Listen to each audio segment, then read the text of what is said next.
What is up, guys, and welcome back to the channel. Guys, guess what? We're at 500 subscribers again. Yeah, taken down at 2.4k, and now we're back at 500. What is this? 3 months after? 3 months after we were taken down, back at 500 subs. Thanks to you guys. So thank you guys for helping us reach the 500 mark. And if you're new to this channel, welcome to the family.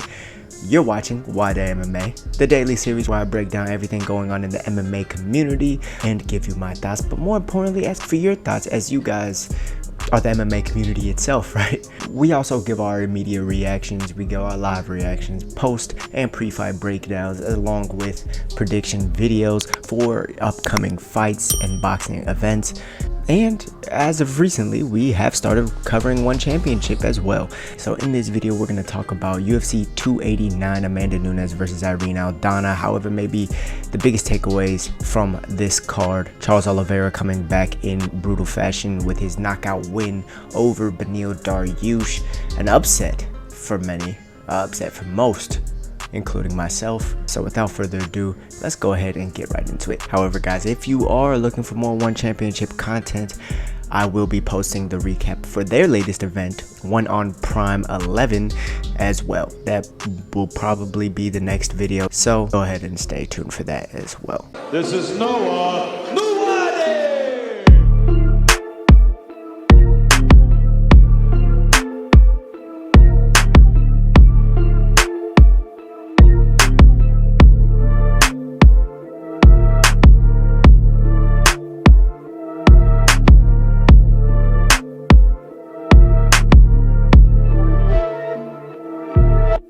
Alright guys, so where do I begin on this card? I mean, the prelims, the early prelims, relatively, we picked pretty much every fight on those correct. So I'm not going to talk too much about those. Imavov versus Chris Curtis ended in a headbutt, which was just ridiculous. Another upsetting fight for Chris Curtis. He had that headbutt, no contest against Kelvin Gastelum as well. Or well, it wasn't a no contest. Kelvin Gastelum actually ended up winning because the judges scored that second round for Kelvin Gastelum. But Chris Curtis once again gets head-butted, and I think part of the problem is him, because he keeps ducking his head.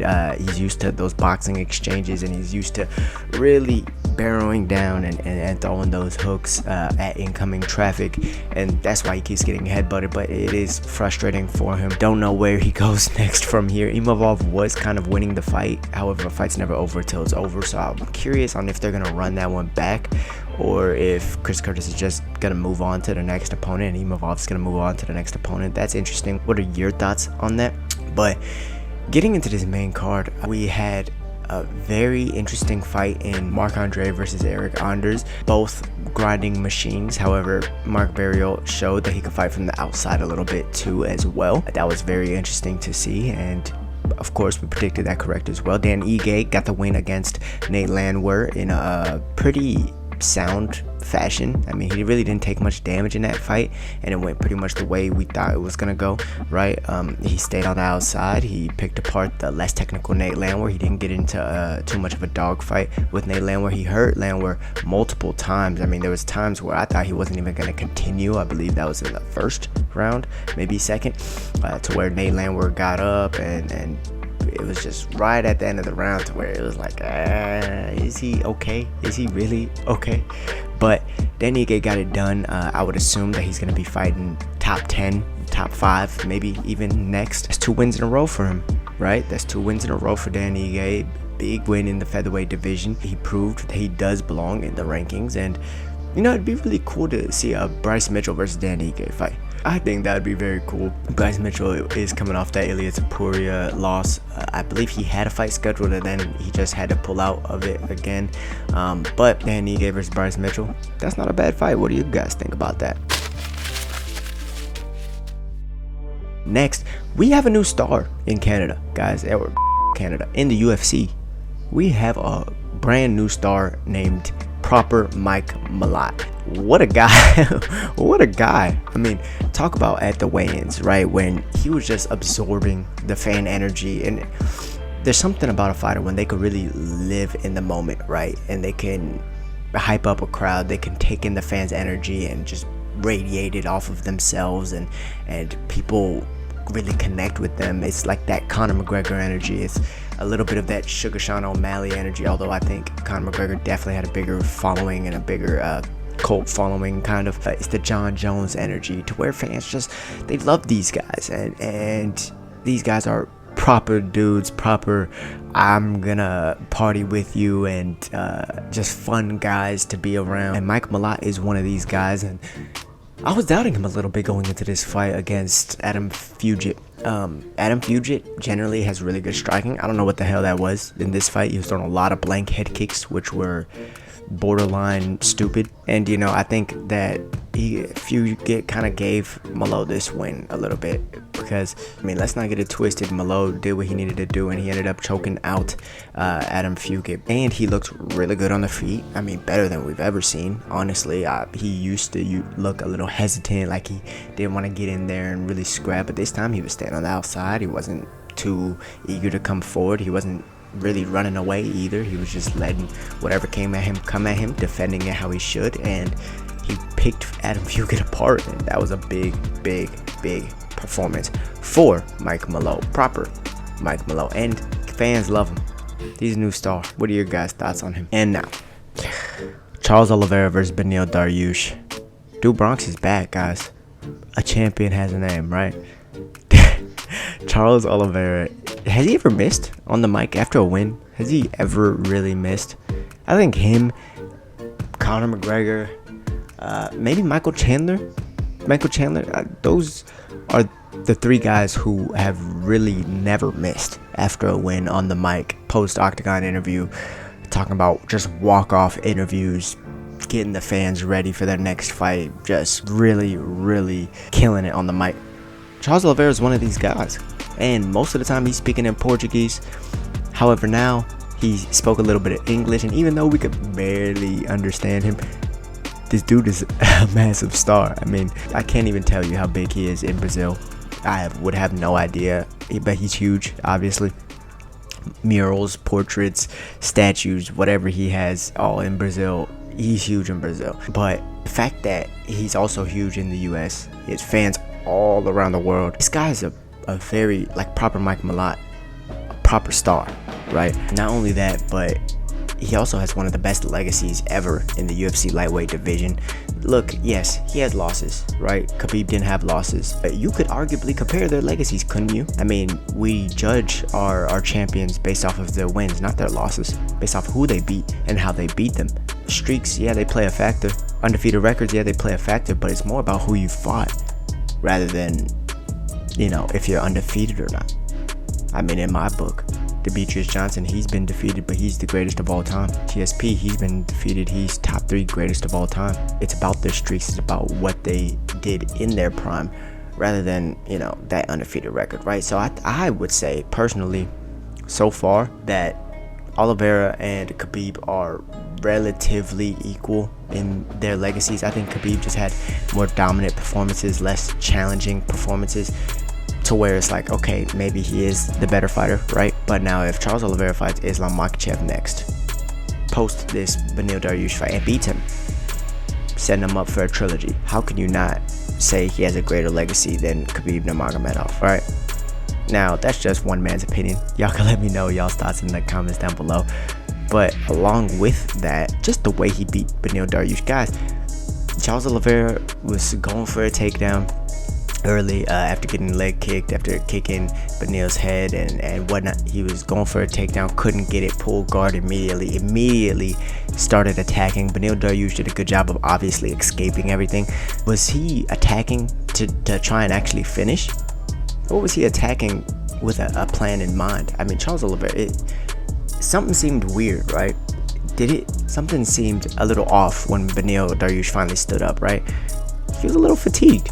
He wasn't moving as crisply, right? He looked like a little fatigued, and then the head kick kind of jarred him, and his footwork wasn't really the same, and it was a little bit weird out of that ground exchange. And I'm just going out on a whim saying that all that guard play, all those leg attacks that Beneil was defending, all that ground and pound that he was missing and landing 50% of the shots, that fatigued Beneil, as it could fatigue anyone.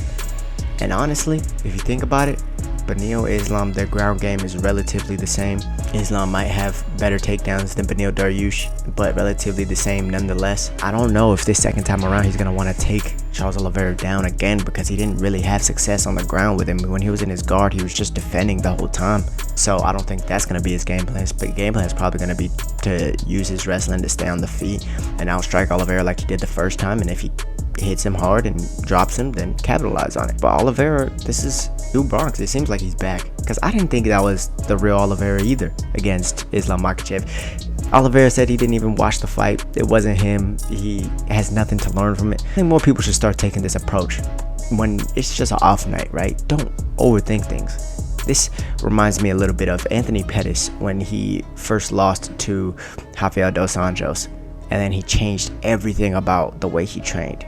He was then neglecting his striking and only focusing on the wrestling aspect of things and jiu-jitsu aspect of things. And while he was improving in those aspects, he was so focused on it that he forgot what even got him to the dance. He forgot how he was successful in the first place. That recklessness a little bit is why he was so successful. That his stance allowing him to be taken down is why he was so successful. Sometimes there's just going to be matchups that are going to be hard for you to win, but it's not that you have to change your style completely in order to do so. It just might be you have to fight through something or win this singular position in order to change the whole outcome of a fight. And I think that that's more or less what it was against Rafael dos Anjos. And he even said it himself that he wished he never did that back in the day. He wished he never solely focused on the grappling aspect and neglected his striking. He wished he just focused on doing what he was doing, getting better at that, and perfecting his style as it was, the Wheatie Box Anthony Pettis. This is kind of what this reminds me of. Dude Bronx. He's dude fucking Bronx. And the way he fought against Beneil Dariush, didn't get dropped, finished him in the first round. Guys, let's respect it now, because I doubted him, as a lot of you did. Let's just soak this in. Let's respect it. And what more do we have to say? Islam Makhachev versus Oliveira 2. It's in the works. Abu Dhabi, sign me up. And now for the main event, Amanda Nunes versus Irene Aldana. I think everyone could kind of chalk this up to Aldana didn't come to do what she said she was gonna do. Maybe the lights were too bright. Maybe she got a little starstruck. Or maybe Amanda Nunes is just really that good. I mean, you can blame Irene for that performance all you want and whatever, but Amanda Nunes, I thought that there was places where Irene Aldana could trouble her, right? If she could get her into the later rounds, if she can show her toughness while still obviously striking, coming forward, and things like that. But I knew that there would be a problem if Amanda Nunes targeted that lead leg. Those obliques to the lead leg definitely hurt her knee, definitely messed up a little bit of her mobility and ability to come forward and her want to come forward. Then when she starts catching her rhythm again, she hits her with that cross, hurts her, and then she's starting to find her rhythm, and then a single leg takedown. Now she has to worry about that again. And every time she seems to forget about the takedown, she was taken down again and again and again. And Amanda Nunes just beat her in a way that was so decisive that it's like, man, who is really gonna challenge this woman? And she did it once again. We've had so many of those moments, right, of like, who's gonna really challenge this woman after she beat Ronda Rousey, after she beat Miesha Tate, after she beat Holly Holm, after she beat Chris Cyborg. These are all moments where it's like, who's really gonna challenge her? And then she retires. Amanda Nunes, the Lioness, she said that she was going to be the greatest woman fighter of all time. Before she was fighting Ronda Rousey, she beat Ronda Rousey. She stopped that hype train. She beat Miesha Tate, another champion. She beat Holly Holm, 2-sport champion, 3-sport, I think, actually, champion, kickboxing, boxing, and MMA. She beat Valentina Shevchenko, multiple-time Muay Thai world champion, obviously one of the greatest mixed martial artists of all time. She beat her twice. Man, she didn't have any more to do.